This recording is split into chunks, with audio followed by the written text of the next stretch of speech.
bonjour, and welcome to the Amateur Detective Club. This club is exactly how it sounds. A bunch of amateurs talking about their favorite mysteries. So if you encounter a real mystery or a murder, contact the proper authorities. Do not come to us. We do not know what we are doing.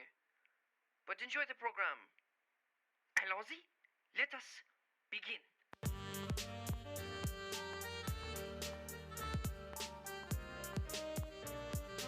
I now call this meeting of the Amateur Detective Club to order. Oh, my name? Oh, it's Tristan Miller, the Saucy Sleuth.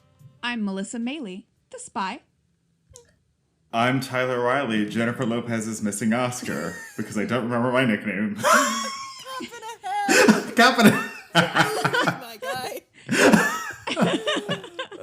Today's show brought to you by Audible. Audible is offering our listeners a free audiobook with a 30-day trial membership. Just go to audibletrial.com/ADCpod and browse the unmatched selection of audio programs. Download a title free and start listening. It is that easy. Go to audibletrial.com/ADCpod. The recommendation I would make is the book on which this episode is based, Blue Train. We've listened to it before. We have. And I did not remember the plot, so it was great to revisit it. But Hugh Fraser reads it. Okay. He does a very good job. The recommendation I'm going to make Is for Tristan. is a book called Ratchetdemic by Christopher Emden. Dr. Christopher Emden. The doctor is important. Yes. I observed a conversation that he had with Anna DeVere Smith this week. It was a conversation hosted by Lincoln Center. Okay, you weren't just... And this book is really about how young Black people, especially young urban Black people in this country, like, do have the autonomy to be like ratchet, loud, verbose, and also academic. Like, they also know of what they speak. Yeah. And, like, they're allowed to have both of those identities. And how do they come together? How do we make that more widely recognized? That people can, like, go out, have fun, be loud, be themselves, but also can hold conversations about, you know, the things that are going on in the world. Yeah. That's awesome. That sounds really important to have that conversation. Yeah. To hear about. Thanks for that. Yeah. No problem. It's also interesting if no matter... I feel as though no matter what part of the culture, you know, whatever culture you're a part of, if you're loud enough, people assume you're stupid, which is always very frustrating. Yeah. Because I'm like, no. Even if that you're really like, is across all lines. Yeah. Even if you're like a professor that's loud, they're still like, I don't know. I don't know about this guy. Yeah. I remember a story my mom told, and I'm going to kind of just give you a summary because I don't remember the details. But basically, when my mom was a young performer in New York, my mom was a singer, and she went to help someone lift a case up the stairs, like a big cello case or something like that. And my mom was really friendly and bubbly. And she said something that I guess the person perceived as stupid. And this person very condescendingly said to my mom, "Oh, a dancer." Like, first of all, assuming that my mom was stupid because she was friendly, and also assuming that all dancers are airheads, which was just a bizarre, like, people's perceptions. I completely understand it, though, because mildly intelligent, bitter people have nothing else to hold on to other than a sense of smug superiority. Because people who enjoy life get to be smart and also enjoy life, and that doesn't seem fair to them. And I'm like, too bad, change your attitude. It's, you know. I don't appreciate being called out like this. Everyone has joy, and you just need to tap into it. Anyway, so Was that Carol Channing? no, David Lynch. Okay. Everyone has access to this unified field, kingdom of heaven. It's been called many names and this Okay. sort of thing.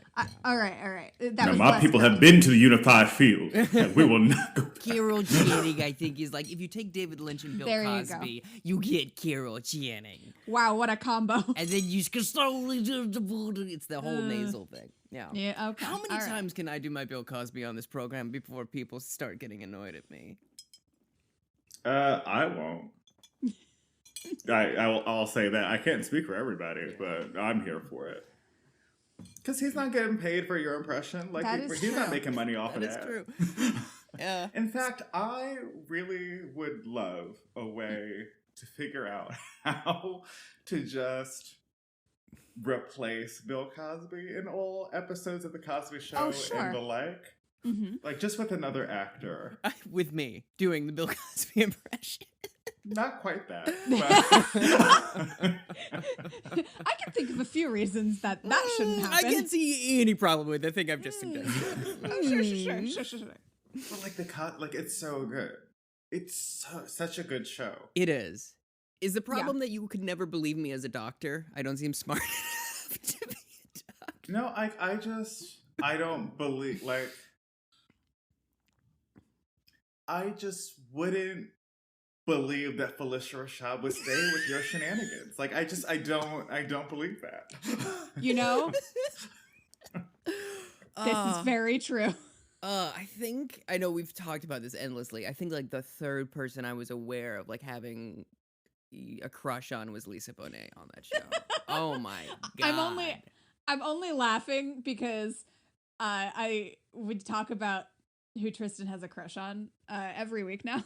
Yeah, absolutely. I am single and ready to imagine. That's where I'm at. But well, yeah. I'm willing and ready to tag team, breaking up Lisa Bonet and Jason Momoa. Yeah. If you're ever down to Are they a couple? Oh, I didn't know yeah. that. yeah. Oh, you How watch did I miss interviews? that? They have the most soft, chaotic, sexual energy I have ever seen in a couple, and it Aw. is That's nice. fantastic. Like she was at the premiere of like Aquaman, and they're just both like holding hands and like mumbling. It's very interesting. And like I like that. Like he's friends with her baby daddy, like her ex-husband Lenny Kravitz. Like they're like best friends. It's like, how did you pull that off, Lisa so Bonet? dope. It's so good. Yeah. Yeah. Did you know that Demi Moore, this just made me think of people who are like still friends with their ex. Demi Moore and Bruce Willis like quarantined with their kids, Yeah. even though they're broken up. I didn't know they were together in the first place. That's a chaotic relationship.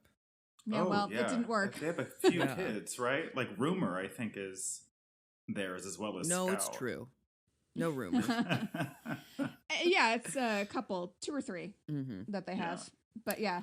I watched THX 1138, which is quite good, except for the digital things that George Lucas keeps adding to his movies. I don't know what that is at It's all. George Lucas's first film. It's a really low-budget sci-fi film from 1972. It's really good. Excellent. His first 3 movies were bangers. It was that, then American Graffiti, then the first Star Wars, and then he got locked in doing the Star Wars thing, and he wasn't allowed to do anything else with his career. Which and then he stinks. ruined all of... No.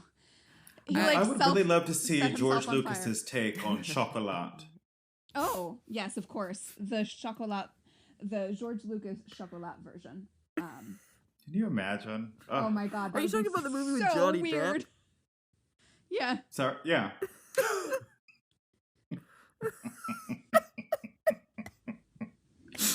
And what is her name? Gosh, I can't think of the words for anything today. It's just one of those days.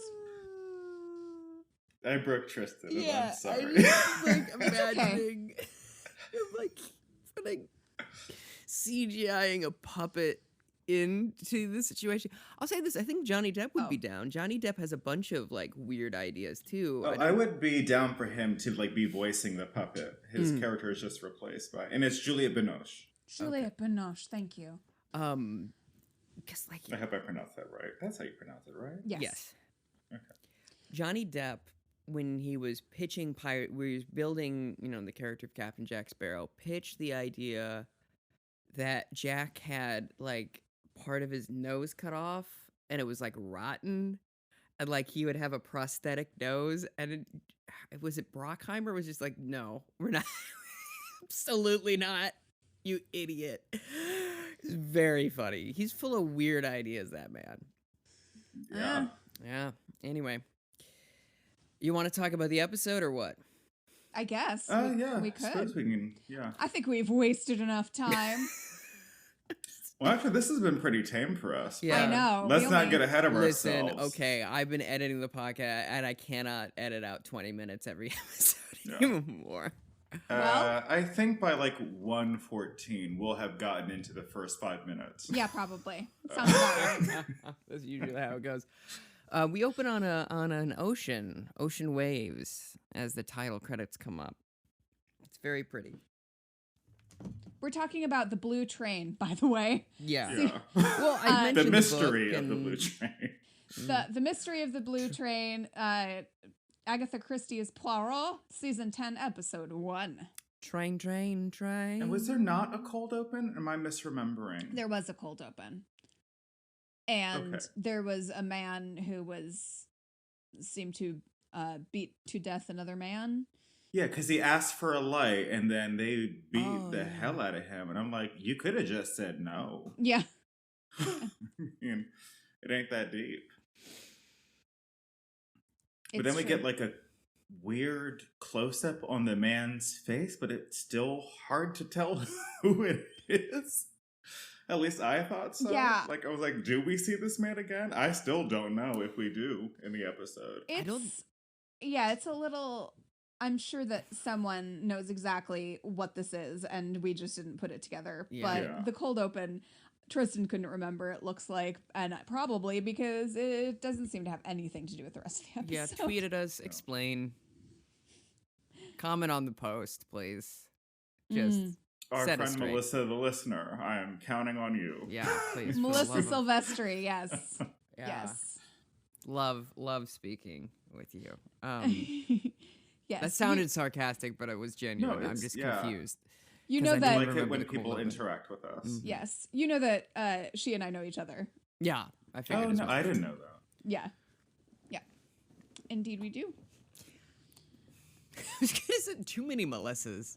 And not because I there's know. too many of you, but there's like, I know so many Melissas and I get confused. I know. I have two friends who are also named Melissa, but they both go by nicknames, and it's very nice because there's no confusion. One is Missy, and one often goes by a nickname for her last name. So we call her Far. Is that? Oh, far. Yes. Is it she the Is right Missy really what? Is Missy like? Is that derived from Melissa? Is that what? Okay. Melissa Elliott. I don't know if Missy Elliott is. In fact, I'm relatively confident that it's not in her case. But No, I actually think it is though. Let me Oh, take a really? look here. I believe it's Missy Elliott, American Melissa rapper. misdemeanor. Melissa Arnett Elliott. is it? Yeah. Oh. Melissa Elliott. That's dope. Big fan. I don't know why. I just am so used to hearing her called Missy that I didn't even realize. And usually I'm pretty up on who is named Melissa. I pay attention. But my mom didn't like the nickname Missy. A couple people had tried to call me Missy, and my mom was like, "No, thank you. Please do not." So it Like I never always stuck. thought that was kind of like a cute like attitude thing that will like Yeah. yeah. Like Which young is Missy. problematic Yeah. but cute. Sure. As so Yeah. many Cute, but things are. problematic. Like look a little Missy here bossing everybody around. It's Oh like, yeah. No, that's probably not the best way to Right. Yeah. shape And a child's view of themselves. yeah. But I think that might be why my mom didn't like it, because that made her think that too. But I don't know. So we get the opening credits. Mm-hmm. And then we meet a very, very bubbly couple of ladies, very energetic ladies, I should say. who are what turns out to be La Villa Marguerite. yes. Yeah. One of whom is played by Alice Eve, who was in one of the Star Treks, one of the J.J. Boy. Abrams. Yeah. Boy, Yeah. was she. She was very much in that movie. Yes. And Rich immediately recognized her. Mhm. And I was like, what? She's great. I guess I gotta watch this movie. I have She no just idea like what there's that a means. gratuitous her wearing bras and just nothing but her underwear scene in that movie. Oh, so a lady in a space movie. Yeah. Sure. I just, not because women shouldn't be in space movies, and just men making women wear Yeah. revealing clothing in space is where I'm going with that. Yes. Again, talking about George Lucas briefly. Absolutely. So. Of the upcoming Chocolat remake. Okay, Johnny, I'm gonna need you to wear this one piece. It's then we're gonna CGI 6 breasts onto your chest. It's gonna be an alien thing. Don't worry about it. No bras. No bras in space? No bras in space. Oh. Carrie Fisher. Rip to a real one. Yes. Honestly. So, yes, she is chatting with... Not Carrie Fisher. No, sadly. Sadly, Carrie Fisher is not in this movie. Well, Poirot, I don't understand this case at all. Oh, man. Oh, I'm so upset Yeah. that she's, like, not gonna be a Miss Lemon in any iteration. Oh. I think that would be so much fun. Yeah. Well, I've done your filing, and I'm just sick of it. This alphabetical, your methods don't make any sense. Oh, the best. Hastings, you horny bastard. Yeah. You can't say that to a woman, Hastings. It's impolite. And she whaps him in the arm. Every visit she did for the Craig Ferguson show, she hit Craig in the arm at least twice, and I love it. Yes. Oh. God bless. So these two very vivacious, exuberant women are talking. And Yes. I don't remember what they say, so please. Both with very blonde, curly hair. Oh, I Yes. love it. The mother, Marguerite, is reading the paper and exclaims, and her dog, what?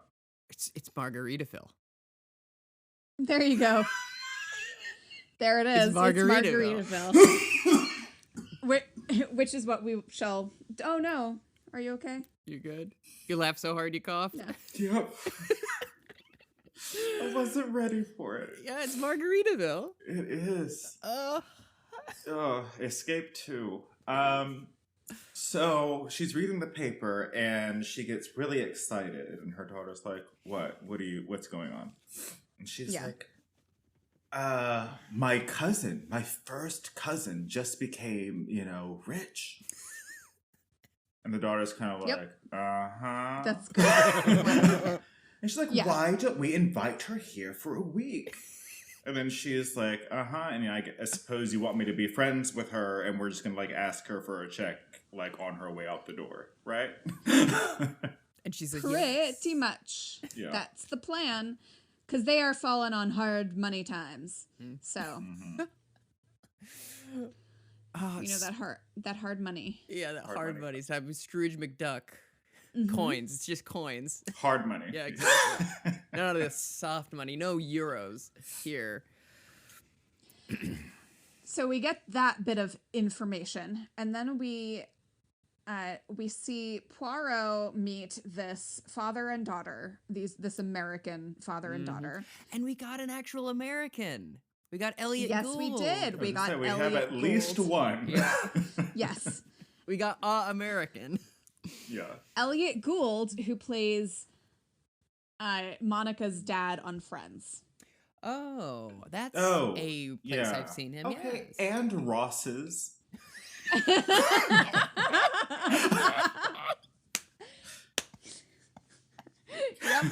Yep. Stupid. I don't know why. When I saw him, I was like, oh, he's Monica's dad. I don't know why. I just completely was like forgetting about Ross. Who Nelly. Because everyone hates Ross these days. And, like, I get it now, but I loved Ross, like, I did too. from, like, a character perspective. Yeah, he got... But, like, I would never be his friend. Nor would I be any of the friends' friends. I mean, let's be honest. That's fair. I might be Phoebe's friends with okay. Joey.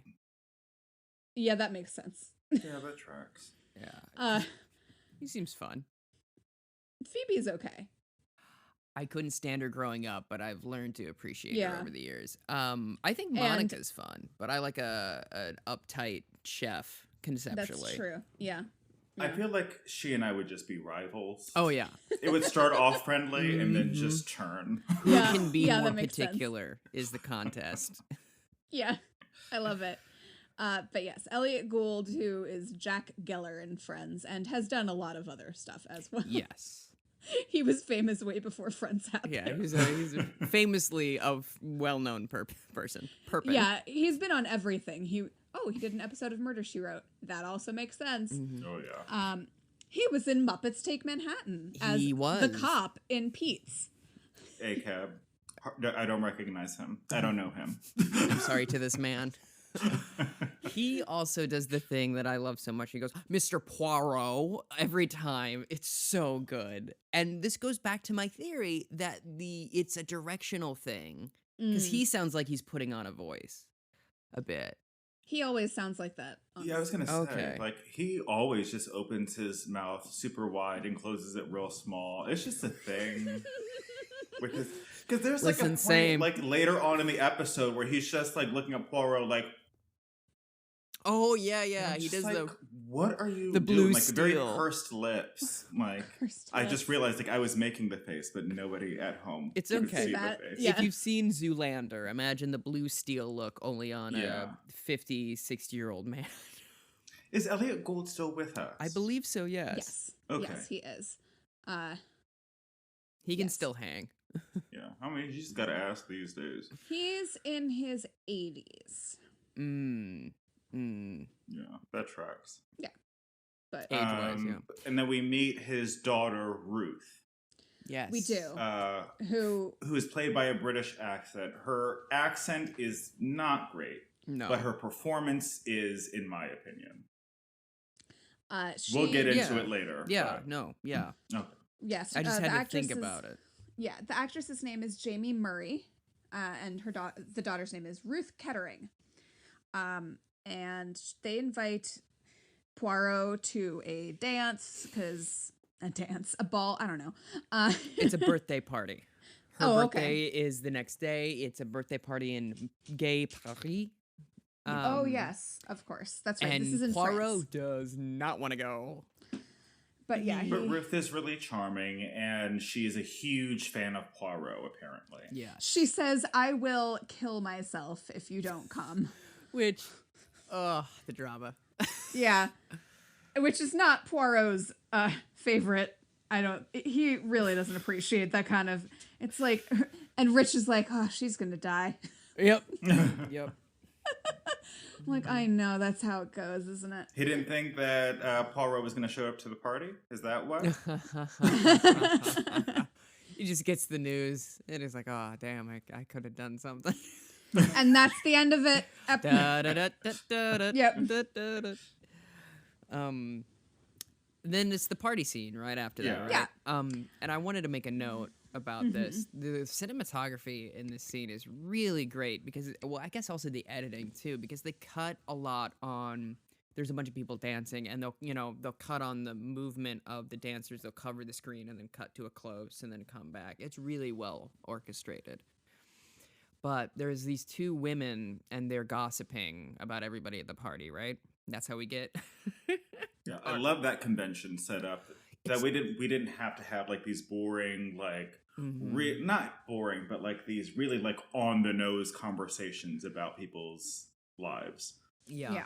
It's similar to like Death on the Nile, where he's like, ooh, give me the hot goss about Right. all these people. Yeah. But we learn that Ruth is married to a man named Derek Kettering, and he's not great. No. He is like blowing smoke in her face as they're dancing and stuff, and it's very... And the dad does not like him. Elliot No. Gould is not a fan of Derek. He's at a 10 constantly about Derek. Yeah, he is. He's like, I don't like this man. Yeah. And Derek, also a 10. In like an oddly specific way. Yeah. Very Like much like specific. Adam Driver, there are things that just should not work, but just do in this particular configuration. Interesting. Yeah, he's got a brooding, melancholic demeanor. And these beady eyes, though, just like what He's got a is cute this? nose. I get it. It's a very particular nose. Yeah.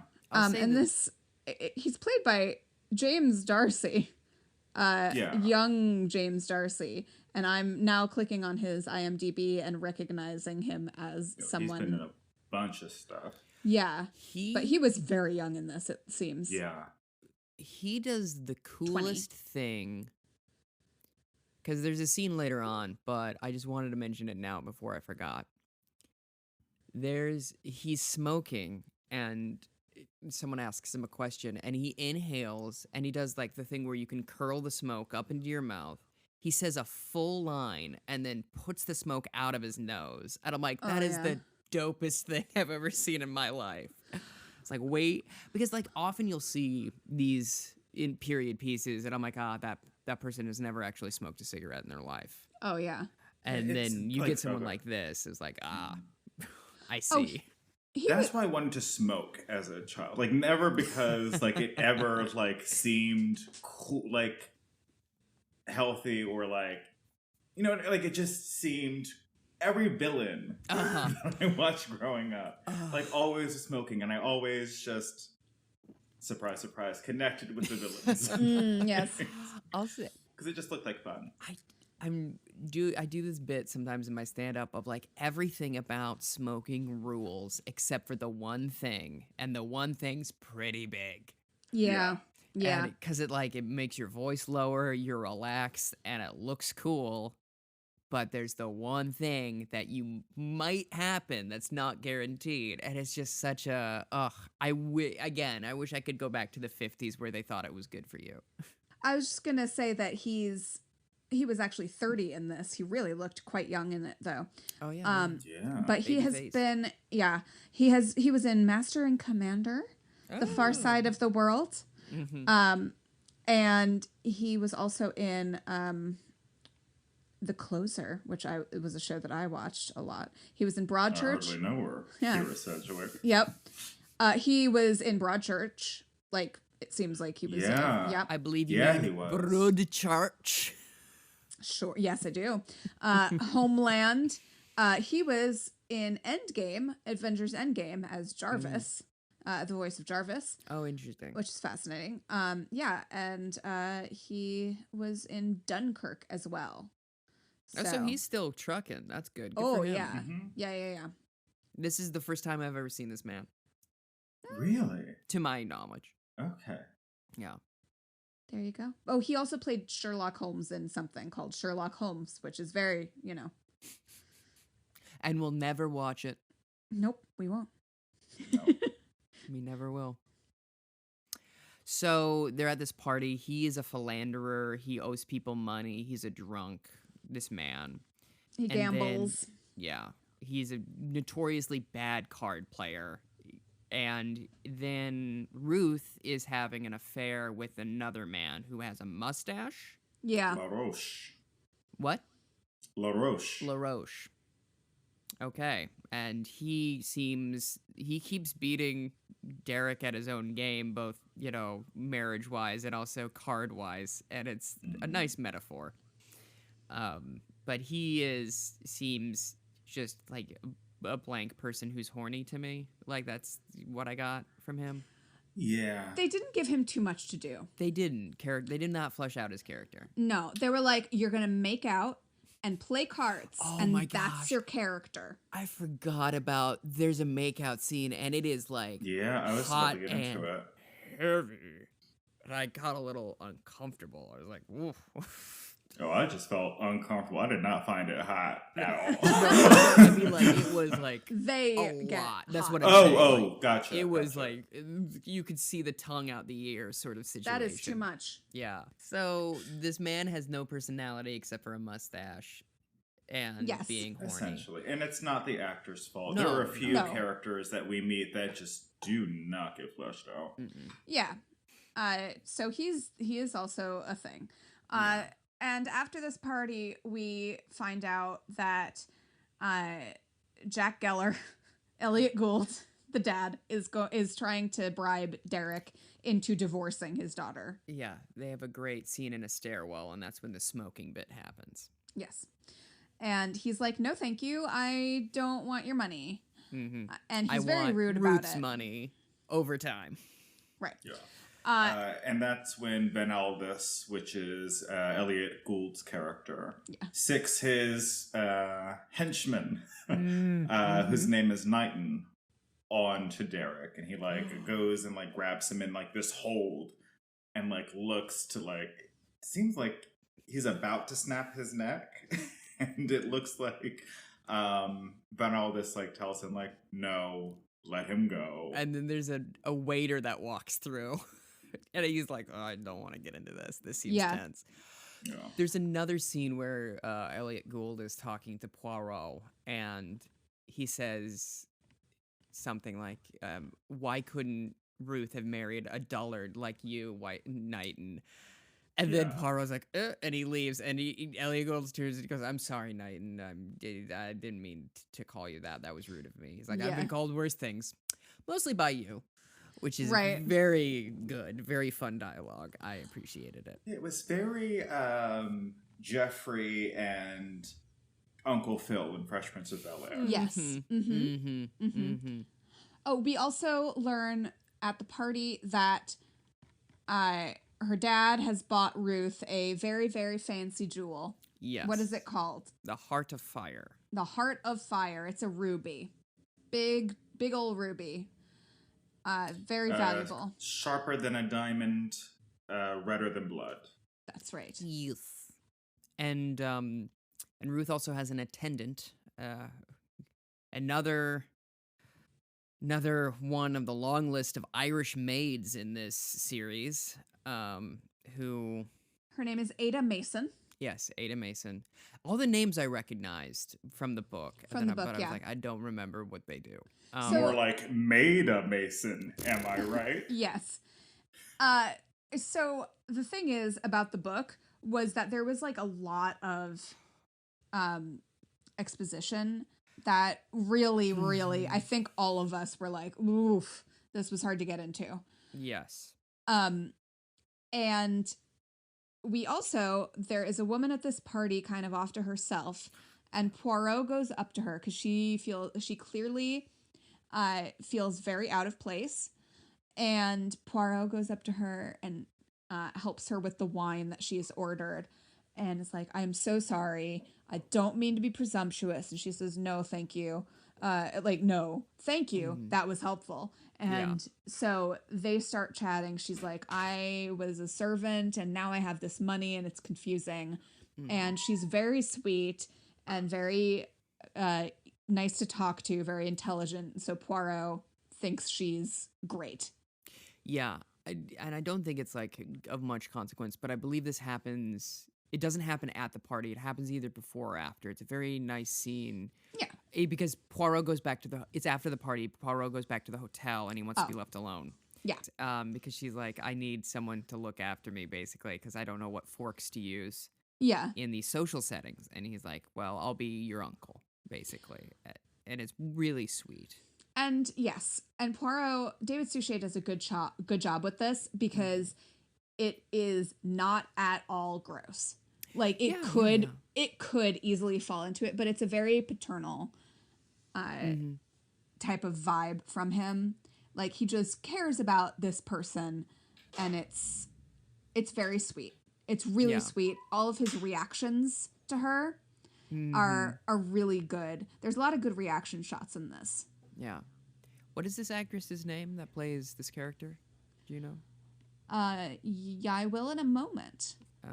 She is so also they really cast really well. She's so sweet and they both have such a warm energy. And again, it's one of these things of when you get a two-hander scene with David Suchet, it's always really nice when the actor is like at his level, and it's just so good. Yeah. It's really well constructed scene, and the wine bit is also very good because the sommelier pours it, and she's like, I don't know what to do. Yeah, And he exactly. comes up and he helps her, and it's just very, very sweet and good. Yeah. So her name is Georgina Rylance. Any relation to Mark? I cannot tell, but the character's name is Catherine Gray. Georgina Rylance. Yes, I'm checking about her trivia. Her father is John Rylance, who was a prominent barrister and judge in England. It does not appear that she is related to Mark Rylance. Barrister. We get the return of Papa in this scene. Yeah, don't we? yeah, that's what we were talking about. But I thought that the energy was very paternal from him. I didn't. Really? Yeah, I mean, I knew it wasn't going to go anywhere, but like, I don't know, there was like a kind of like a glimmer. Like, I didn't think like he was like being like gross or creepy. Right. But I thought like it was like an air of flirtation. Interesting. An air. Oh, you know, not that's like him like coming on, but like, right. I would like joke, like passively like flirt with you. Sure. You know what I mean? Sure. But okay, that's so interesting. Yeah, I didn't catch that, but it also could have been a vibe of like, well, you know, I get that this isn't a thing, but if I were younger, maybe I would be more interested. Kind of, okay. Yeah. Huh, interesting. But in the scene, Papa Poirot is like, well, what are you doing next? And she says, I'm going on the blue train. He's like, oh, me too. Yeah, she's going to visit her cousins. Mm-hmm. At Margaritaville. Mm-hmm. Mm-hmm. And so he's going to be her Avalon. Yeah. Her Toyota Avalon. And so, yeah, they strike it up. It's very charming, very sweet. Big fan. yes. But what's the term proper? I'm jesting, but it's not Avalon. It's something with an A. Like he's going to join her and like kind of teach her about, you know, how to be around high class folk, essentially. Oh yeah. And there's like a term that he uses, and I can't quite remember it at the moment. I don't recall. Henry Higgins. Mm-hmm. He's going to Henry Higgins. Yes. For her. But and she hopes to Eliza Doolittle on her vacation. yes. She basically ends up serving as our Hastings in this episode, if you will. Yeah. You know, she's like Poirot's advocate, and not in the lawyer sense, but in the sense of she helps him pick up some clues and stuff. Mm-hmm. And she hits on all the ladies. I that does wish. not happen. I, growing up, was convinced that Dr. Doolittle and Eliza Doolittle were somehow related, which is not the case. Aren't they, at though? all. in I some ways. also, until the documentary on Netflix that came out, thought Audrey and Katharine Hepburn were related as well. Yeah. They are. Oh, yeah. This is not, which is just a coincidence. Which is what I thought for a very long time as well. So you're not. Yeah, me too. Yeah, the Fondas and Barrymores got my mind all the way messed up. Exactly. Yeah. Them, the Baldwins, the Wayans, like, just stop having relatives in this industry, please. But how else will we get a job, Tyler? How else will we get a job? So we all get on the train. Everybody's on the train. Literally everyone we've ever met is on this train. Yeah. I just remembered someone who All right. we see at the party and is also yes, never mind. yes. We don't. No, we see her at the party. Do we? Okay. Yeah, she's sitting Yes. alone at a table smoking a Yes. cigarette. This Yes, we very do. mysterious woman. And she's also on the train. And we don't know anything about her at this point. Yes. Very mysterious woman. Yes. Ooh. Who is this mysterious woman? We shall learn. Mm-hmm. So everybody gets on the train, except for Elliot Gould. Yeah. Rufus is, yeah. And Knighton, right? Yeah, they aren't. Both of them. Knighton, they have a conversation where Elliot Gould's like, well, I hate everything that's happening with my daughter, but I'm going to go to bed. I'm exhausted, but you can go ahead and stay up if you want. Goodbye. Good night. Thank you very much, Knighton. Goodbye. We do learn that Ruth is going on the train with her big Ruby. La Roche. Yeah. And she Oh, yes. Oh, lies. sorry. Yeah, she lies to Her dad. Her dad about bringing it. 'Cause She's like, of course I'm not going to bring it. You've taught me better than that. And he's like, that's great. And then she tells Asa, her maid, hey, definitely pack the Ruby. Yeah. Thanks. It's like, okie doke. Yes, ma'am. Yes. And Ruth is with Mustache Man and Derek. Like, they're all together, and it's very uncomfortable. Why would you do this? I don't think that she knew that It's- Derek was going to be on Yeah, the train. Derek was not supposed to be there. Oh, okay. Yeah. She doesn't realize, until the platform. And she's like, oh, brother. Yeah. Right, because they all share a very heated exchange, like the looks. They're like, ooh, why are you here? Ooh, why are you here? And Yes. And Poirot's looking out the window going, So Poirot is off doing something, like getting dressed, or I don't know, doing Poirot stuff. And Catherine Gray is waiting for him in the dining car.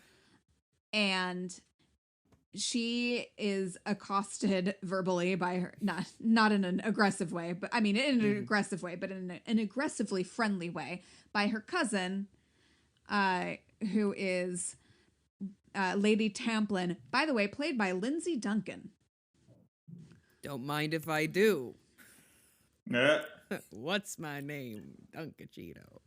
Think about Dunkin' Donuts. There's another moment that I quickly, now that I've interrupted the podcast, Great. there's another small thing that in the episode that Poirot says. He says, I do not like odd numbers. The even one. I'm like, my man knows. Oh, what's yeah, up. that's right. Odd numbers are evil and not of you God. don't. Like 3 scenes later, we see him eating 9 pieces of toast. Odd number. Back to the drawing board, Poirot. You sure it's not 12? It is 9. Oh, dear. Oh, what? Which is it, Poirot? Which is it? So 9 pieces of toast? I knew it was you. Dunkachino. Lindsay Duncan has been in an episode of Doctor Who, surprising no one. She played the Duchess of York in The Hollow Crown. She's been in Merlin. Oh my god, yes, she did. Yeah, she's everywhere. I knew I recognized her. She was in Sherlock. Yes, she is. Yeah. And which many of us have watched but we'll never talk about. No. Never. Not once. She was also in Tristan. Star Wars Episode 1, The Phantom Menace. Oh, who's she in that? TC-14. Oh my god. That's so good. I stay winning. She is the robot. She's the robot butler that takes them to the conference where they are set up to die. Oh.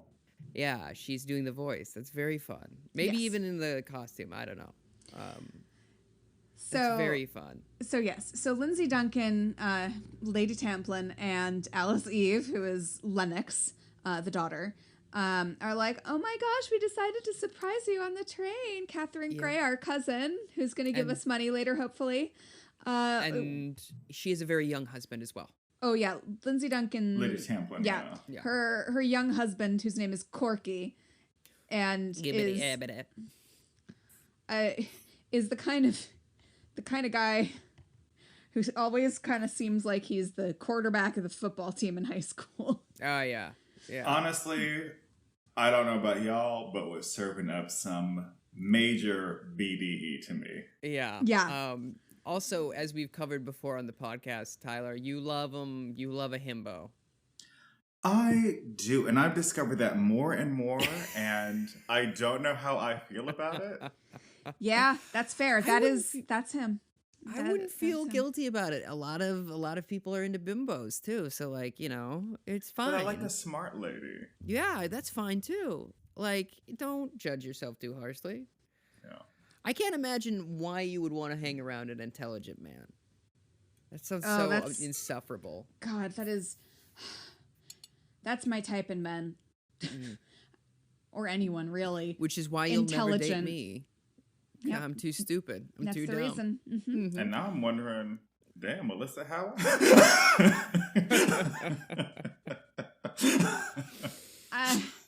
I mean, How do you really feel? Just kidding. Rich, who is famously and outwardly proud of his intelligence. It's like, yep, that's, gosh. Good gracious, that's right. And I've talked about this before. What I wouldn't give to just be hot and unintelligent, and Yeah. people like me because of it. I'm slowly making my way downtown to that area of just being dumber and dumber because I no longer care. But Walking fast, I hope. Yep. Make my way downtown. Walking fast. We can't do any more than that, right? Yeah. That's all we They'll get. come for us. Yeah. They will. But I'll say that the reason I say that is there's a certain kind of insufferable, intelligent man that I have interacted a lot with, and I truly wish for them to perish. I cannot stand an uppity, smug, going back again, like ill-tempered person who begrudges joy in other people and sees joy as a sign of unintelligence. And again, literally me. Not at If all. you have something to criticize. Not at all. Because I don't think you're smart. Whoa. Yikes. I kid. Tyler's left the chat. Left the entire. How? Isn't he hosting it? Yeah. They're. I'm just joshing with you. That I'm was- just Drake and joshing with you. Oh, I have my thing set so that if you don't have video on, I don't show you. So it looked like you just completely exited Oh, the that's Zoom very call. funny. No. Oh, Drake Bell, what a disappointment. But we'll come back to that another time. Yeah, we don't have time for the legacy of Drakus Bell. Yeah. So Catherine tells her cousins that she is in compartment 7. They're very excited to see her. And then we have Ruth Kettering come up and say, hey, is this seat taken? Are you waiting for someone? She's like, yes. And then she says, great. Well, when he comes back, you can tell him, you can tell me to get up and leave. And promptly sits down and starts chatting with her and asks if they can switch compartments because Ruth is eager to be closer to her beau, not her husband, Obs. And so they just want to trade compartments, and Catherine's like, all right, I guess so. That's fine. So they trade compartments. And don't really tell anybody about it. Yeah. Um, And then Poirot shows up yes. and says they have a conversation, right? And that's basically it. Yeah. It's like, hello, Like, this. it's innocuous. It's like, oh, yeah, innocuous. It's like, oh, hello, Ruth. I have met you before. Yes, Yeah. I remember meeting you as well. Great. I'm a big fan of Poirot, as we have established previously. Big fan. Now we know that each other are here. Cool. Yes. So we see our mysterious woman from the party is also on the train, and she goes to try and flirt with Derek Kettering. She says It's the best opening line. Like, you can say it, but like, it's such a great introductory line. will you ignite me? She doesn't say, will you? She It just just says, Ignite me. Oh, it's yeah. so funny. And I was like, Oh, she has a cigarette that she wants yeah, lit. which is yeah. By the for by. context. Yeah. Yeah. Not just set me on fire. Oh, Well, I was reaching for my lighter. Yeah. Yeah. Lighter. exactly. We do hardly know her, though we know her as Grams from Detective Pikachu. Oh. We do. A lot of familiar Josette. faces in this episode. Yes. Josette Simon. Samuel. Wonderful. Yeah. And so she's trying to flirt with Derek, and Derek's like, I got a wife, lady. And he's talking with Mustache, What is his name? Baroche. Baroche. LaRoche. LaRoche. If it's not LaRoche, don't fix it. Correct. He's talking with LaRoche right before this happens about something, and they seem to be having some sort of tiff. And one assumes that it's to do with the fact that LaRoche is stooping his wife, you know? Yeah. Yeah. So at a point, all of the young men go off and play poker for a very long time. Have lots of arguments. Mm-hmm. Poker. And yeah, exactly. Yeah, I was like, I'm not going near that one. Oh, they know her. And as per usual, Derek is losing very badly. He's just so bad at it. He's so bad at cards. Just, do something else, Yeah, like learn cribbage. Like there are plenty of other things to do. So hard. Like get a new hobby. Clearly this isn't working for you. And so we're in the cabin compartment of Ruth Kettering's Yes. New dwellings? Yes, they've moved. Yeah. We see poor Ada. I say poor Ada Mason. Mm-hmm. Who's Schlep. switching out the compartments between Ruth and Catherine. Yes. Once she gets settled, it's Mason and Ruth in her room, and Derek comes in. Yes. And is asking for money. Yeah. Yeah. And she throws at what looks like stocks and bonds at him. Very large pieces of paper. It did remind me of Die Hard. She got big money. That big money, yeah. No whammies. Yes. So, also, sorry, I know we have to get back on track, but like a really quick anecdote.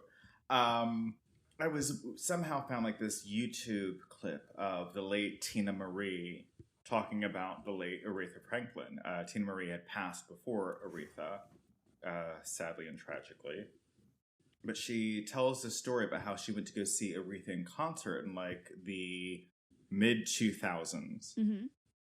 And how Aretha Franklin still gets paid in cash. Phenomenal.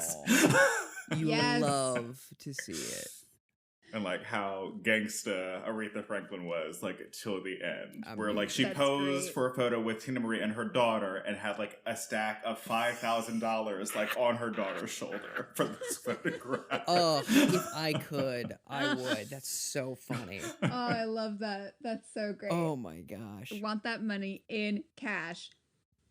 Love Yeah, it. So they have an argument as well. And she's like accuses him of just feeding on her like a cow. Why would he take a divorce settlement when she has all this money that he can keep pressuring her to give him? Yeah. Which I mean, like, I get it. Like, I don't think it's right, but like, Yeah. he ain't wrong. There's a certain logic to it. So they do in this evening have a stopover in Marseille, somewhere. There's like a Marseille, however you wish. yes. They have a stopover. Like the train stops at a certain point. Because it takes ages to get around Paris. Yeah. Right, because going through the suburbs, they have to like go very slowly as to not to disturb people. And Poirot is like, ugh. Yeah. Can we just keep moving? So in the night, we hear Poirot is in bed and he is disturbed, and there's a whole commotion. And as it turns out, someone is saying how Catherine Gray. Oh no, Catherine Gray. Yes. And so Poirot rushes onto the train very, very, very, very concerned, and pretty quickly sees Catherine appear. And he's very relieved, and then he's like, wait, compartment 7. Yes. And so they go into compartment 7, and the woman in compartment 7 has been very brutally beaten, so that you can't see her face. It appears that there is a smashed champagne bottle and a the ruby has been stolen. Yes. Right. So now everyone has presumed that because Ruth had taken that compartment, that she is the victim of the crime. And so they pull over. They stop, obviously. And the investigator for this, Melissa, I'm sure you recognized him. I do. I did recognize him, but I'm not Barty sure. Crouch Sr. in Barty Harry Crouch Potter. Sr. Okay. But more importantly, unfortunately, he's passed away. Very great actor. More importantly, he plays a phenomenal hayseed character in Vicar of Dibley with Dawn French. Phenomenal show. And he plays this guy, he's very country. He's very funny in that series. Did you know that was married to Lenny Henry? I don't know who Lenny The Henry lead is. actor? Oh. I'm sorry. You should. Okay. But that's another time. I'll take a Google. But yeah, he's very good in this. But he rounds everybody up and starts interrogating them. And then also Elliot Gould is inexplicably there. And he sees the body. And it's upsetting because his line delivery, he sees the body and he goes, Ruth. And he just hits that TH so hard. Yeah. And his voice is already what his voice is. And it did make me laugh, unfortunately. So he has flown they're in Nice now. Niece. And he Not has, nephew. yes, he had flown there, and he is saying that he was going to surprise his daughter. Mm-hmm. So they're like in a train station lobby. It's very echoey, and it's really, really fascinating for the interrogations. Mm-hmm. And we're going through all of the motives, and of course we get into the whole that we have the love triangle between Derek and La Roche, and we're getting interrogated at the same time and start yelling at each other. Yeah, it's really bizarre. And also the dad is there for like every interrogation, which is a terrible way to do anything. Yeah, and he storms off at one point. Yeah. We have the interrogation with the maid, and she says, and she had gotten off the train. She's talking about how she got off the train a stop earlier because Ruth was like, hey, I've got this all under control. Like, but she had seen Derek, and her have the fight. Yes. And she was sent away, and Knighton vouches for her because he saw her at the same hotel they were staying out at the party. Right. But she makes it clear to them that she doesn't believe that it was Kettering who had done it because she overheard a conversation in French between Ruth and a gentleman and knows that Kettering does not know French. Correct. And then Poirot investigates the mysterious lady, and she just does not want to speak. She's like, I don't know any of these people. And she's like, that's it? And she's like, that's it. And he's like, okay. It seems incorrect. But all right, we'll go with that for now. Mm-hmm. Yes. So at some point we talk to the cousins, right? Or... Well, what happens is Poirot is hanging out with the cousins because he's going with Catherine to Margaritaville. Yes. And Corky says like something. Romano? Romano? Yeah. So he says something, like, oh, well, at least it wasn't this stop. And Poirot was like, oh, no, it was at this stop. And he's like, well, you were out of the train at that stop, right? He's like, oh, no. And Poirot's like, I don't think it was you. And he goes, for now. And like, whoa. Right. But then they go and they have they waste away in Margaritaville because there's a big party. They do. Real quick, Corky, LaRoche, and Derek were all playing cards till very early in the morning. And they basically all vouch for each other. Yes. And this party back in present has the worst wine, apparently. And everyone hates it, but they're making them drink it. Which is like another indicator that they're not doing well financially. Absolutely. Yeah, there's a funny bit where Poirot is given a glass.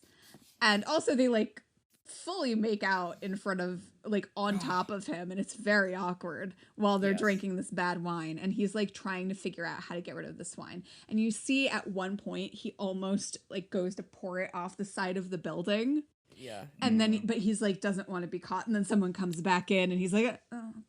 Yeah. What is the daughter's name? Lennox. Lennox comes and takes it away from him, which he's like, oh, thank goodness. Yeah. And then he also examines a poster in Margaritaville Yes. about jewel thieves. Yeah. That had happened at Margaritaville years and years ago. Lady Templing has all these old newspaper clippings from when, like, she was of, like, real prominent society. Yes. Yes. And she and her husband at a point in this are having like a sexy times, and he he gives her a third anniversary present. Yes, And- he pretends he's forgotten, and then of course he has something for her. Right, and he's like, I have it in my pocket, and she like goes digging in his pocket, really hard in his pocket. I'm glad we saw Poirot from the waist up. Yeah. Because Yeah, he because is Poirot like sees. full on watching. Yeah. It's And wild. he's snooping, and then once she opens the package, as it were, she's facing the opposite direction, so Poirot doesn't know what she's been given. Yeah, it isn't until later when he is in the room and notices that little package and looks and sees what it is. Yes, and also during the party as well, she's invited all of the murder suspects, essentially, for the drama of it all. We love having murder suspects over for dinner. It's just the best time. Yes, The most rousing parties are the murder suspect parties. 100%. I'd like to And give it a try. Yeah, and sure. Elliot Gould is also there, and the mysterious woman goes, and doesn't she clock him in the face? She does. Yeah. She just full on punches him in the nose, and she goes, I can't believe you made me do this. And he goes, nice to see you. It's very Yeah. funny. No, I can't believe you didn't tell me. Oh, yeah. Yes. Me. That's what she says. And when she makes the entrance, Poirot is like, all right, it's showtime. She's going to lead us right to the person I want to speak to next. One She, hundo. yeah, and after that, after she says that, she starts breaking down and they hug. Yeah. Yes. You gotta love a punch into a hug. Yeah, I mean, you do. it is a specific kind of scenario. It's like, okay, she's mad at him and now they're hugging. What's going on here? Like watching WWE on mute. Exactly right. So There's a then- story here. Then is it talking to Elliot Gould about his wife? Sure. So we find out Ruth has believed her mother to be dead. Yes. And we find that out that in fact she is not. Elliot Gould has put his wife in a nunnery. A convent, yeah. Yeah. It's in How conventional. Ah. And they like go to see her. Yeah. So he says a weird thing to Poirot, like, you wouldn't believe how beautiful she was. And Rich was watching this with me and he's like, ugh. Yeah. But yeah, so they're like watching her hair get brushed. It seems that her mental health has taken a turn for the worse. Yes. There's this really interesting turnaround because we see a nun cutting someone's hair, and it's assumed that his wife is the person getting hair cut, and then it turns out no, she's a sister. Mm. And then Poirot goes over, to speak to your point, Melissa, her mental health is plummeted in the ground because she's tried to kill herself several times. She has a bunch of scars on her wrist, which is very sad and Yeah. upsetting. But she says she's seen Ruth, and she brought her flowers, and there were actual flowers there. Yeah. And Elliot Gould is just like, what a crock, a nonsense. And Poirot's like, no, I believe you. Yeah. And that's basically the scene, I guess. Sorry to Yeah. step on your time, Melissa, there. No, that's okay. That is the crux of the scene. So yes, we eventually it comes out that Mirelle, our mysterious woman played by Josette Simon, has been involved with Elliot Gould's character for a significant amount of time, and like romantically, and that she found out about the wife, and went to go see what that was all about. Yeah, and his wife was convinced that Muriel was Ruth. And she was like, well, I'm not going to deprive her of this. Yeah. Because, like, why start an argument? And I love, she says at one point, she's colorblind and mad. Yeah, because, we haven't mentioned Muriel is black. Yeah. She is the only person of color in this episode. Yeah. Yes. So it's very... Yeah. And like the first speaking character of color in quite some time. Like we've had some Hispanic guest stars. I think this is like our first black speaking role in the series. Yes. It's, I would... As far as I know. Yeah, it was like... It is uncommon to a point where I was like, oh, great. Yeah. Finally. How fun. No. No, but finally. Yes. Yeah. But yeah. The cool thing about this particular episode is that she is not portrayed, in such a way that, like, we didn't have to start talking about the fact that she was black in the first part of this episode because, she's like a character given as much weight as anybody else in the episode. Yeah. Like, it's not... She mentions it because, of course, the fact that the mom thought that she was her daughter is wild because they look nothing alike. But that's really the only time it ever comes up. And that line is so good. Yeah. Very funny. Yeah. So now we have so many different people that have motive to have killed Ruth. Yes.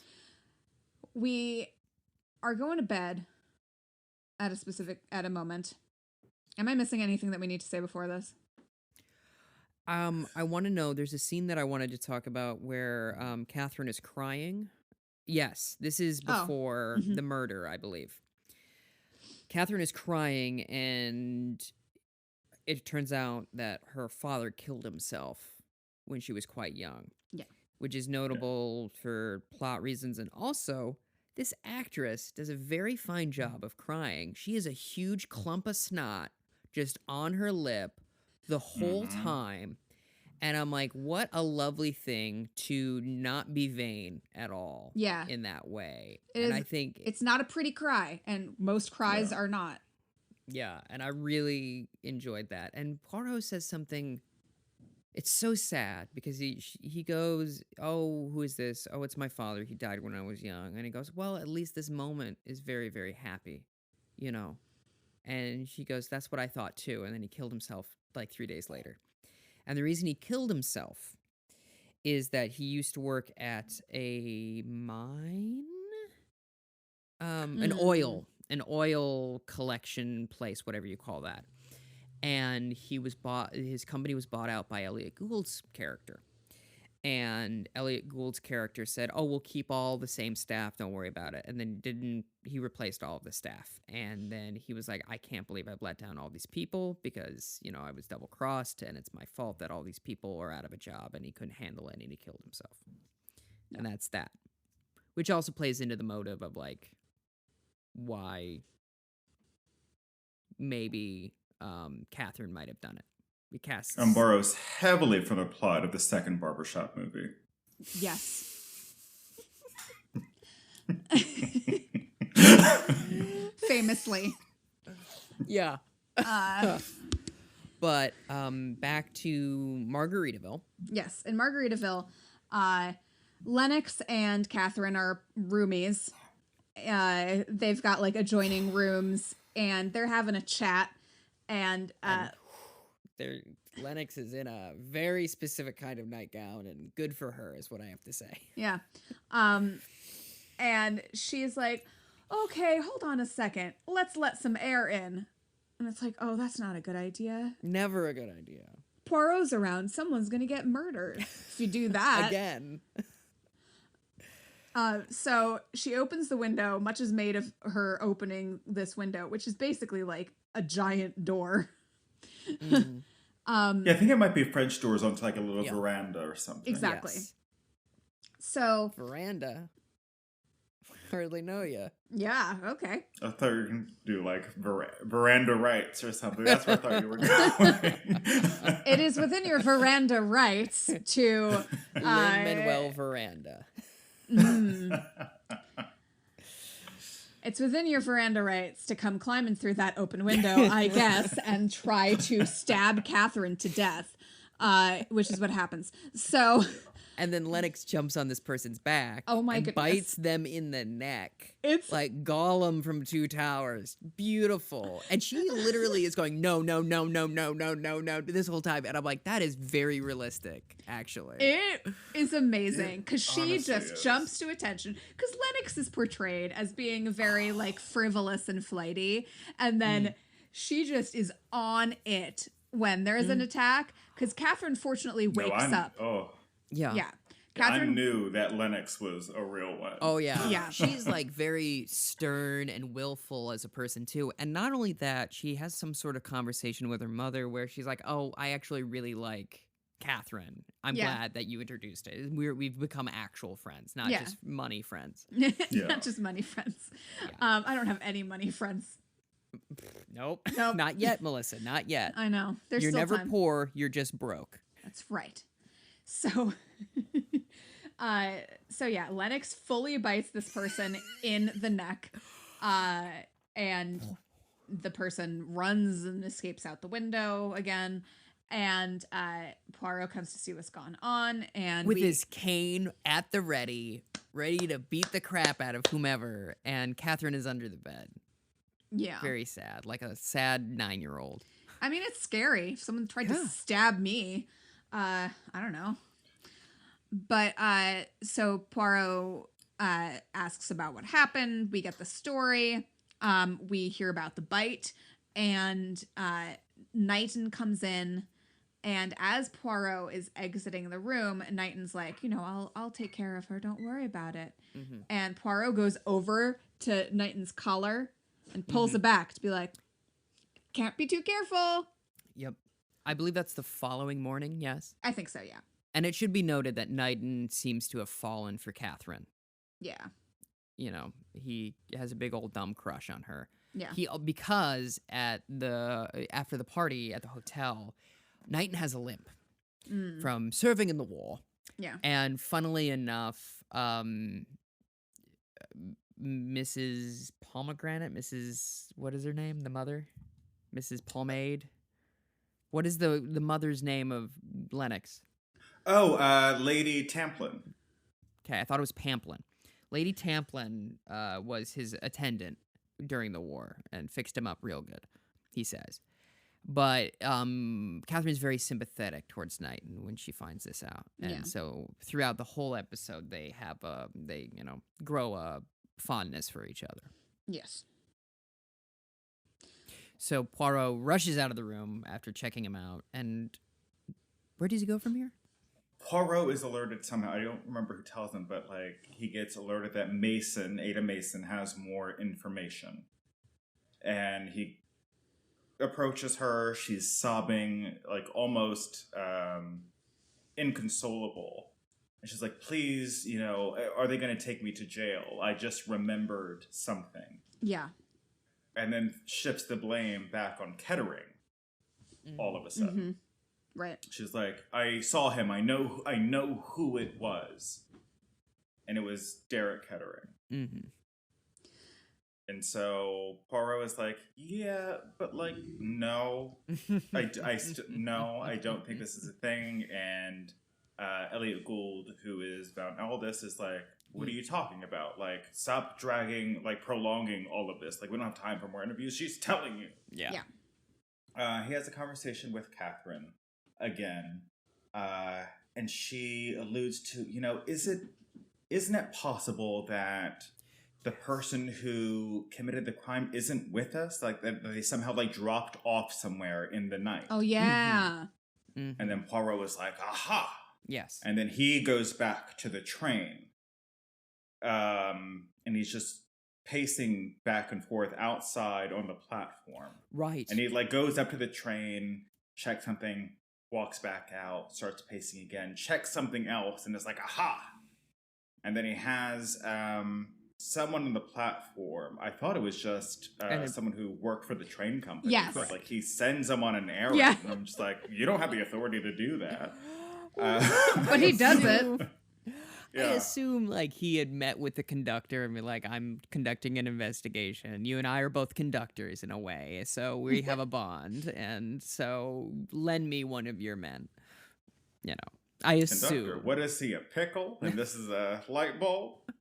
That's the thing that they do in science classes, right? Like, is the pickle or a potato? It's a potato. It's a potato.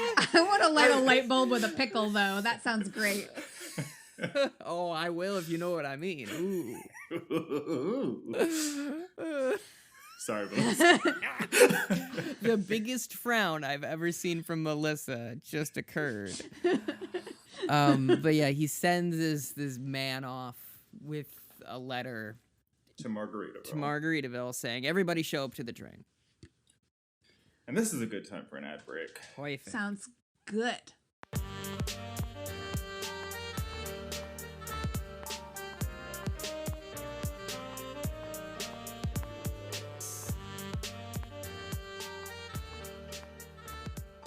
Hello, everybody. Thank you very much for listening to this episode of Amateur Detective Club. Go ahead and go to audibletrial.com/ADCPod if you want a free book. We're also on the Scavengers Network. You can go to scavengersnetwork.com, and they have a bunch of great podcasts and live streams there. Check out all of their great content. Support, small businesses and small podcast networks when you can. We also have merchandise. Go to teespring.com/themill with hyphens in between the and mill. Just the one hyphen. Yes. Put me in my place. And you can check out all the merch there. I also have a personal plug. I've started a weekly comedy show in Woodside, Queens. So if you're in the New York area, every Friday night at 7 p.m., I'm doing a weekly show at the Bee Cafe, and most of, if not all of the comedians we have on are fully vaccinated or at some point, so we're doing it as safely as possible. There's a max capacity of 20, and it's on an outside patio, so we're doing it as safely and smartly as we possibly can, and we are 2 in, and it's been super fun, and we have some great comedians coming up, like Anya Volz and Mike Kaplan are on the 23rd of April. If you're listening to this as it is going live on Monday. So yeah, please come visit me, say hello at a safe distance, and hopefully laugh at my jokes as well. That is all I have to say, passing it off to whomever wants to speak next. I think this is generally when I speak, and you can find us on the social media at ADC Pod on Instagram, Facebook, and Twitter. Join our Facebook group. Please answer the questions, or we'll think you're a bot. Or a creep. Also, just a quick note that we are not an actual investigation organization. We can't help you solve a real crime. I'm so sorry. Not yet. No, we are not there yet. And in fact, this one's really just for the podcast. So even if at some point we do get good at solving crimes, that's not the venue. We're just talking about the pod on the Facebook group. So join that up. And I have a personal plug too. Why not? Let's do this.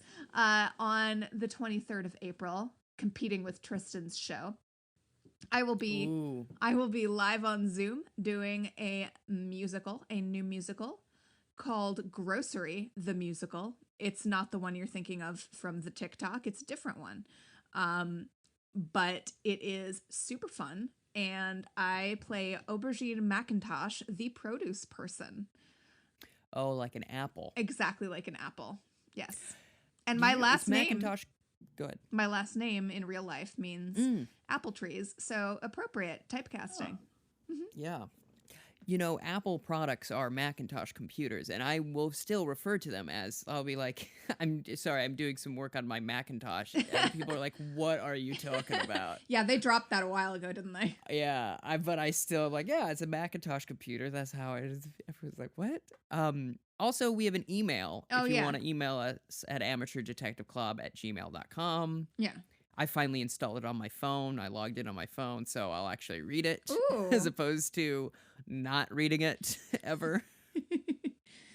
Yes, someone will actually be monitoring it now, which is great. Which is what you want in an email address. Yeah, generally. Generally. Oh, yes. Tyler, for those of you listening at home, Tyler did a salute. Yeah.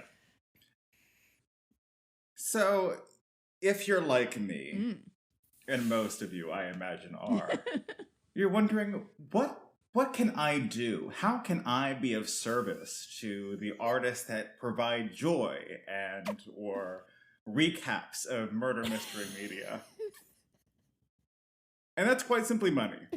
So head on over to patreon.com/adcpod today.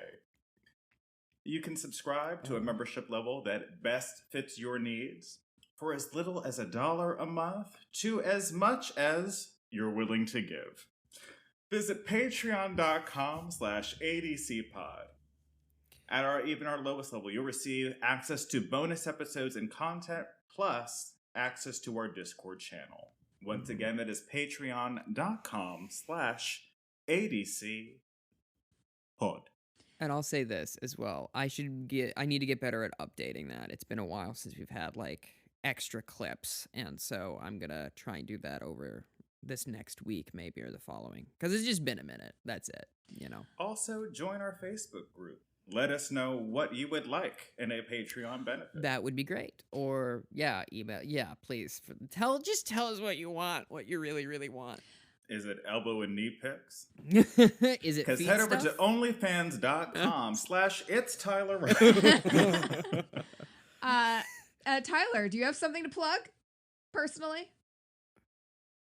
I mean, I do and did, but I don't know when anything airs anymore. This I'm will in be like this 5 next different Monday. shows, so I don't know what's happening. Yeah, Tyler's keeping quite busy, so go follow him at It's Tyler Riley and keep up with all of that good stuff. And read his article that he wrote for TDF. Mm-hmm. It's great. Thank you so much. Yeah. About going back to the theater. Yeah. Yes. Visit TDF Stages. That's the online magazine for TDF.org. There you go. Back to the show.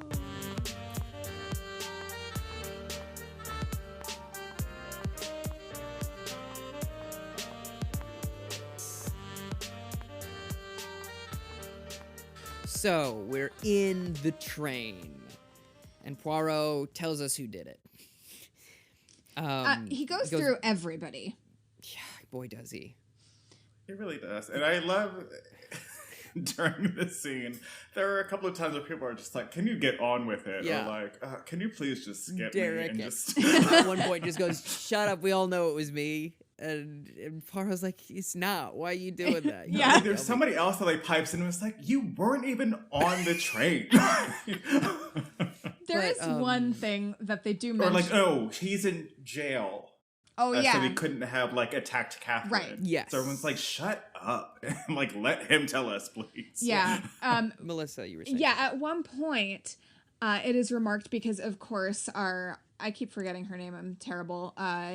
Mirelle is her character's name. Mirelle has, when she came on to Derek, which, she was hired by, not hired, but like Elliot Gould was like, hey, can you go hit on my son-in-law and see if so they can get a divorce? Yeah. And she mentions that he hadn't been counting on the fact that Derek actually loved his wife.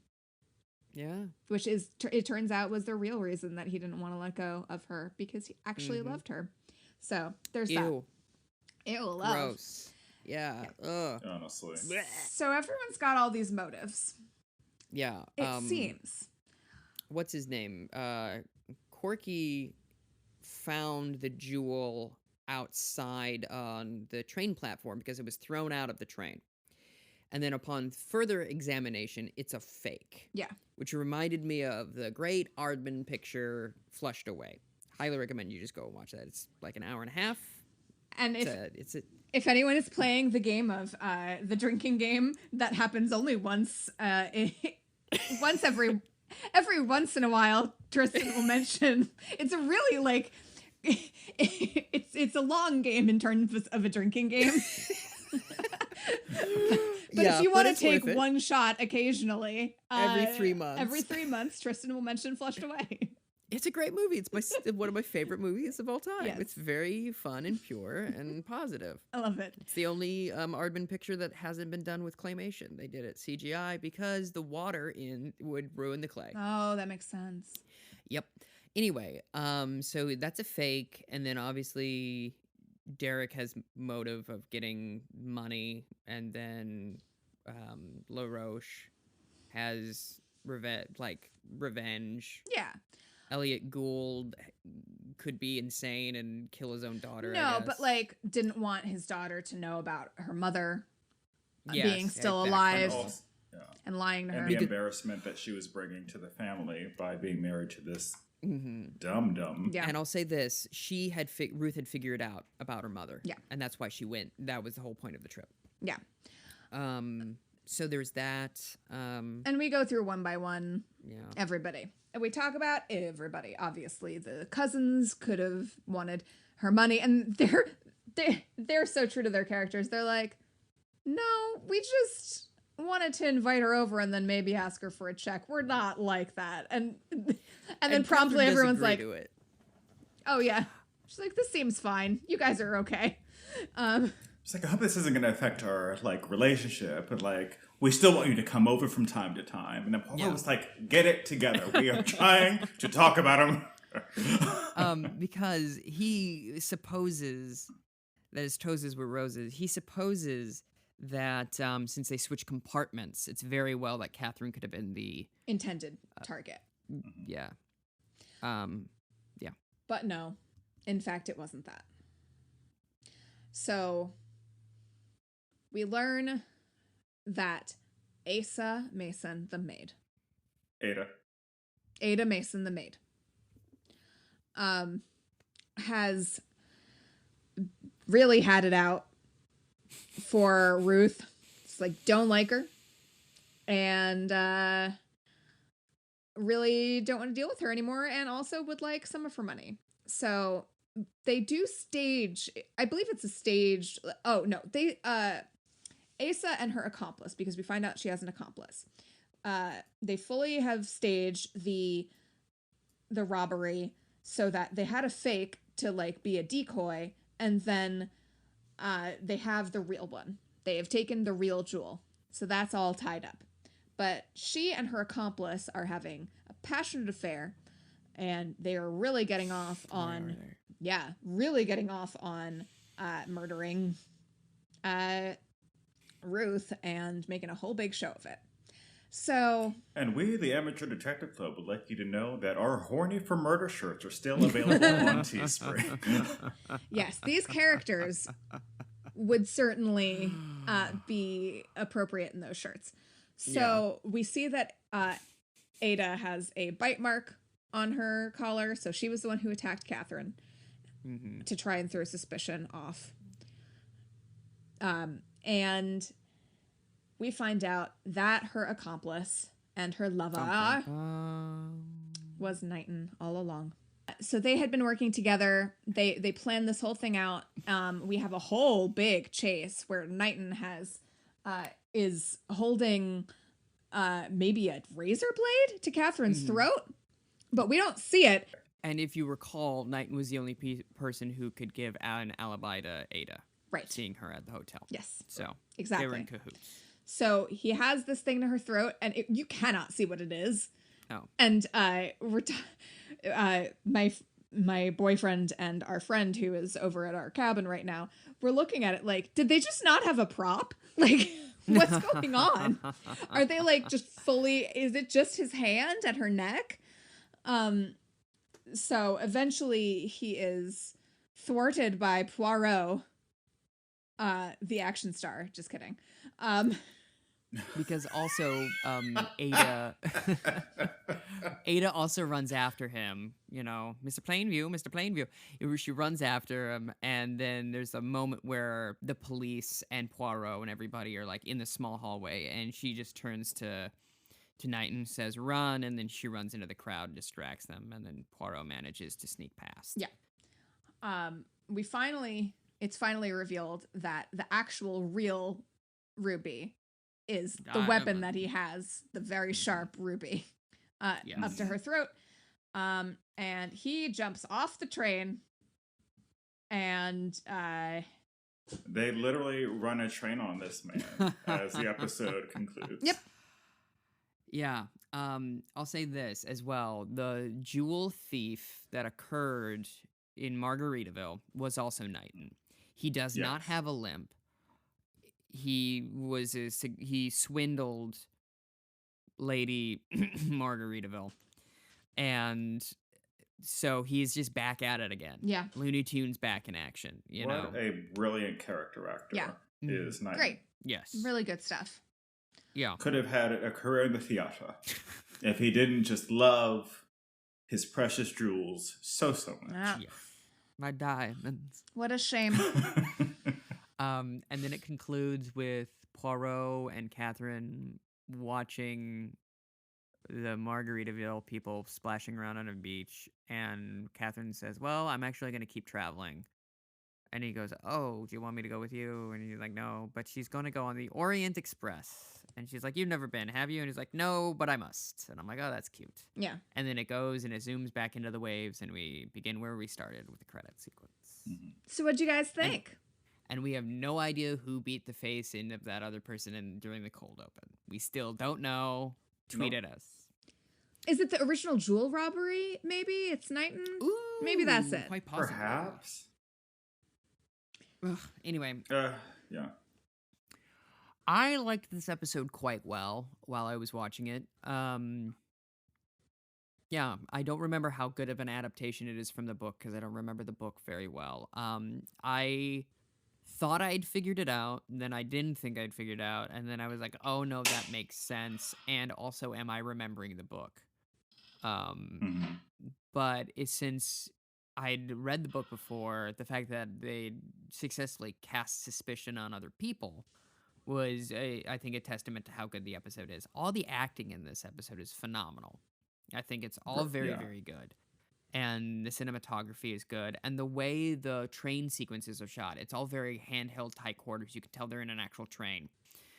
And it's very nice. Nicely accomplished. I would say probably like an 8.5 or 9. Like a very serviceable episode of Poirot. Above and beyond, you know, some of the clunkers we've seen. You know, I wouldn't necessarily like want someone to start with this episode because it's not like iconic in particular way, but it's a very solid on all fronts. There's no like issues I have with it, if that makes sense. Yeah. For me, we're doing it out of 10. Yeah, because it's a film. Yeah. Oh, right. I'd say a 7 out of 10. The only things I would take off for were just small things that just didn't make sense or were unnecessary. Okay. I'm going to give it an 8.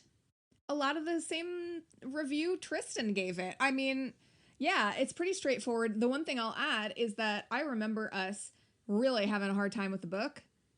Yeah. And it was so much exposition. And, like, we got a lot of time with the cousins that, like, we got in the adaptation, got real wrapped up in, like, scene 1. And that was it. It's like, oh, I get it. But, like, we went on, I believe, in the book for just chapters about it. And it was really quite a lot. So, yes. We, I liked it quite a lot. Yeah. Funnily enough, I think this is the one that Justin McElroy said you should start with. Funnily on enough. The show or the book? On the book. Oh. Yeah, because it is a nice emblematic how Poirot goes. Sure. Like you have a bunch of stuff at the beginning where if you're paying attention, you can solve it yourself. And then the thing happens. Gotcha. That's fair. Yeah. But all right. So an average of 8. Yeah. Certainly a good episode. Yeah. A very strong season opener. And next week on Amateur Detective Club, we're watching the second episode of season 10. I was calculating it out. We only have like, if we keep up the pace we're at, we only have about 3 more months of Poirot. Wow. Okay. We have 4 more seasons. We have 10 through 13. And they're all knowing 4. us, we'll probably like break it up. Like after season 10, we'll do another thing. And maybe that's like a limited series. Yeah. And we break it up so we can spend more time with Poirot overall. Yeah. Yeah, but Perhaps. certainly we're going to be done with him by the summer, I would imagine. No, we can stretch it out. Well, I'm saying we should get done with him. But yeah, I don't know if we'll ever be fully done with Poirot. Oh no, we'll just start reviewing the books again. What a chore. No, A we will delightful happily chore, do it. but a chore nonetheless. It's a lot of work. Schedules permitting. Yes. Yes. Next week, we are reviewing season 10, episode 2, Cards on the Table. Ooh, we talked about the book. We Interesting did. to see if it'll with Travis. Yeah, with Travis McElroy. Go back and down to the bottom of the feed if you want to go check out that cool episode from Amateur Detective Club. I'm Casey Kasem. Okay. Here's the little plot summary. The enigmatic, sinister Mr. Shaitana, one of London's richest men, invites 8 guests, 4 of them possible murderers and 4 detectives, to his opulent apartment. I liked this book a lot, so I'm excited about that. Yeah, I want to know who plays. Mr. Shaitana? Yeah, I'm going to look it up right now. Oh, Alexander Shiddick. Who is that? Bashir! Dr. Bashir! Dr. Bashir! Oh, really? Yes! That's great. Oh my god, I can't wait! Oh, that should be The fun. Bashir luck of it all. Okay. Yay. Oh my god, I'm gonna love You this. got so excited. Watch, you're going to give it a 2. I know, right? Talk about what a big crush I have on Alexander Siddiq. With that, I now call this meeting of the Amateur Detective Club to a close. Gavel sound. Woohoo! I don't know.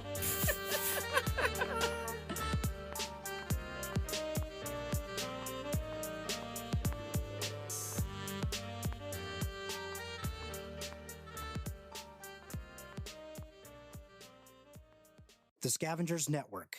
Creator driven, community focused. Treasured content.